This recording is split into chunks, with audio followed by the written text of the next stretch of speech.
আমন্ত্রণ জানাচ্ছি পলি টিভি খেলাধুলা বিষয়ক নিয়মিত অনুষ্ঠান পলি স্পোর্টসে। এবারে টি-20 বিশ্বকাপ যৌথভাবে আয়োজন করছে যুক্তরাষ্ট্র ও ওয়েস্ট ইন্ডিজ। ভৌগোলিকভাবে যুক্তরাষ্ট্র এবং ওয়েস্ট ইন্ডিজ পাশাপাশি অবস্থান করলেও দু অঞ্চলের স্টেডিয়ামগুলোর মধ্যে দূরত্ব কম নয়। তাই আলোচনায় এসেছে বিশ্বকাপের সময় খেলোয়াড়দের লম্বা সফরের বিষয়টি। বিস্তারিত জানাতে সঙ্গে আছি আমি সাইমা শিউলি। চলুন দেখে আসি ডেস্ক রিপোর্টে। বিশ্বকাপের প্রথম ম্যাচ খেলার পর ভ্রমণ ক্লান্তির কথা তুলে এনে অভিযোগ করেছিলেন শ্রীলঙ্কান ক্রিকেটার মহেশ থিকসানা।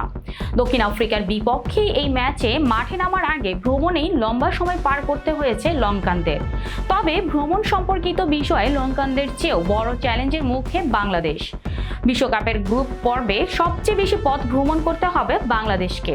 4টি ভিন্ন ভিন্ন ভেন্যুতে ডি গ্রুপের 4টি ম্যাচ খেলতে বাংলাদেশকে ভ্রমণ করতে হবে 9,921 কিলোমিটার। অর্থাৎ বিশ্বকাপের মধ্যে প্রস্তুতির চেয়ে ভ্রমণই বেশি সময় পার করতে হবে নাজমুল হোসেন শান্তর দলকে। এই তালিকায় বাংলাদেশের পরেই আছে শ্রীলঙ্কা। এবারের বিশ্বকাপের গ্রুপ পর্ব খেলতে 8,097 কিলোমিটার পাড়ি দিতে হবে শ্রীলঙ্কাকে। তালিকায় তৃতীয় স্থানে থাকা নেদারল্যান্ডসও আছে বাংলাদেশের গ্রুপে। তাদের ভ্রমণ করতে হচ্ছে 7,380 কিলোমিটার। চতুর্থ স্থানে থাকা নেপাল 4,214 কিলোমিটার ভ্রমণ করবে। মজার বিষয় হচ্ছে শীর্ষ 4-এ থাকা সবগুলো দলই ডি গ্রুপের। পঞ্চম স্থানে থাকা কানাডা, যুক্তরাষ্ট্র ও পাকিস্তান 3 দলই 3,922 কিলোমিটার পথ পাড়ি দেবে।